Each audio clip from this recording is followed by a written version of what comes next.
जय श्रीराम. आपण गेले 53 दिवस या ब्रह्मचैतन्य गोंदवलेकर महाराजांनी जे आपल्याला प्रवचन रूपी पुस्तक लिहून ठेवलेलं आहे, ज्यात नामाचं महत्त्व सांगितलेलं आहे, त्याचं आपण वाचन करतोय. आणि आजचा हा 54वा दिवस.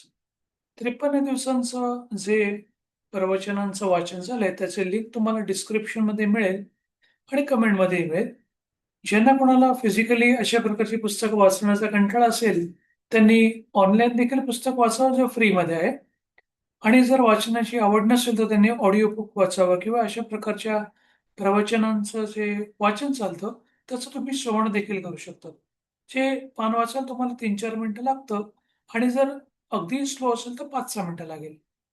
तर नाम घेणं म्हणजे नाम कोणी घ्यावं, कधी घ्यावं, कुठे घ्यावं, कसं घ्यावं, का घ्यावं, नामाचे फायदे काय आहेत, म्हणजे नाम घेतल्याने काय बेनिफिट मिळतात आणि नामासाठी कोणत्या प्रकारचं धर्म, जात, वय, शिक्षण, आर्थिक स्थिती, वेळेचं कशाचंच बंधन तुम्ही स्त्री असाल, पुरुष असाल, तुम्ही छोटा मुलगा असाल, तुम्ही यंग असाल, तुम्ही वयस्कर असाल, तुम्ही सकाळी घ्या, दुपारी घ्या, रात्री घ्या, जेवणापूर्वी घ्या, जेवणानंतर घ्या, 1 मिनिटं घ्या, 1 तास घ्या, 5 मिनिटं घ्या, 1 माळ घ्या, 10 माळ घ्या, कितीही नामस्मरण करू शकता आणि नामस्मरण करत असताना म्हणजे तुमची संसारातली कामं करता करता देखील तुम्ही नामस्मरण करू शकता.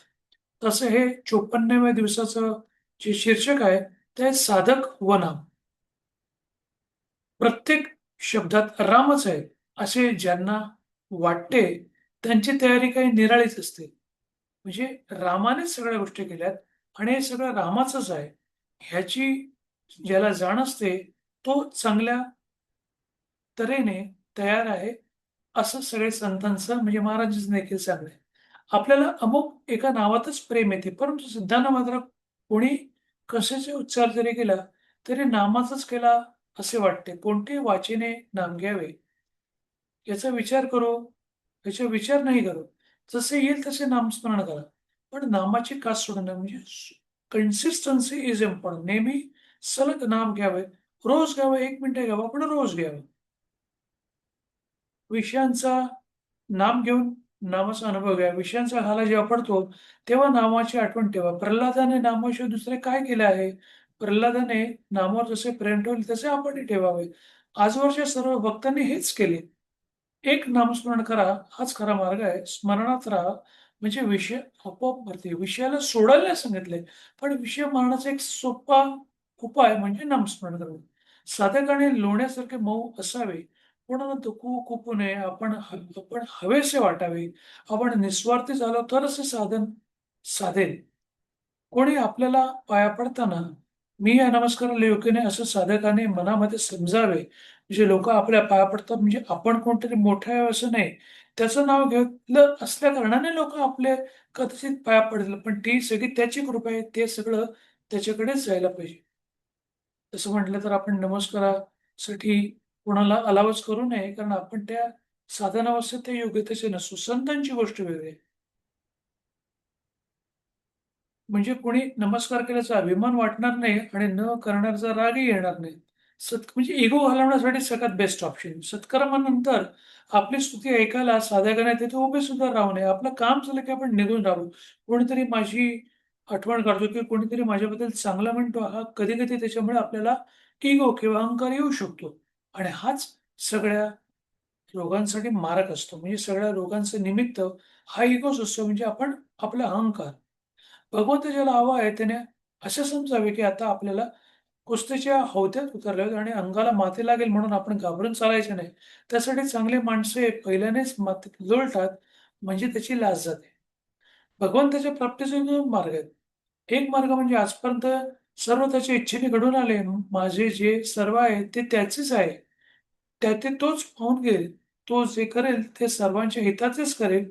उद्याचा दिवस त्याच्या इच्छेनेच यायचा आहे, असे मनाने ठरवून आपण त्याच्या स्मरणात निश्चिंत राहणे हा एक मार्ग झाला. आता दुसरा मार्ग, मी जगात कोणाचाच नाही, मी रामाचा आहे, असे म्हणून कुठेही प्रेम न ठेवता त्याच्या स्मरणातच राहणे हा होय.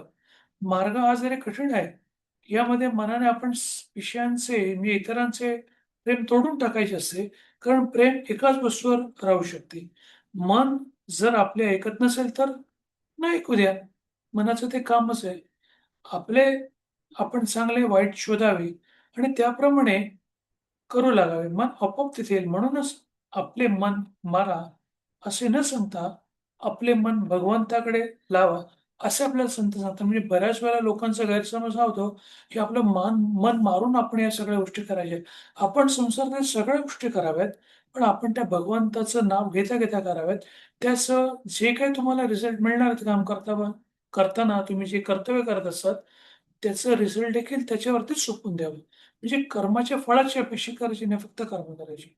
आता शेवटचं वाक्य, हेच माझे सर्वस्व आहे, असे नामात प्रेम असावे. म्हणजे नामात प्रेम असल्याशिवाय ह्या गोष्टी होणार नाही. म्हणजे साधक व नाम ह्याच्याशी त्यांनी जोडून हे सगळं नामाचं महत्त्व सांगितलेलं आहे. म्हणजे नाम घेतल्याने साधकाला मोठेपणा येऊ शकतो, पण त्याने अहंकार वाढू शकतो. ह्या एक छानसा उपदेश यांनी या आजच्या 54व्या दिवसाच्या हे जे प्रवचन आहे त्याच्यात लिहिलेलं आहे. तर आपण 11 वेळेला श्रीरामाच्या नावाचा जप करूया.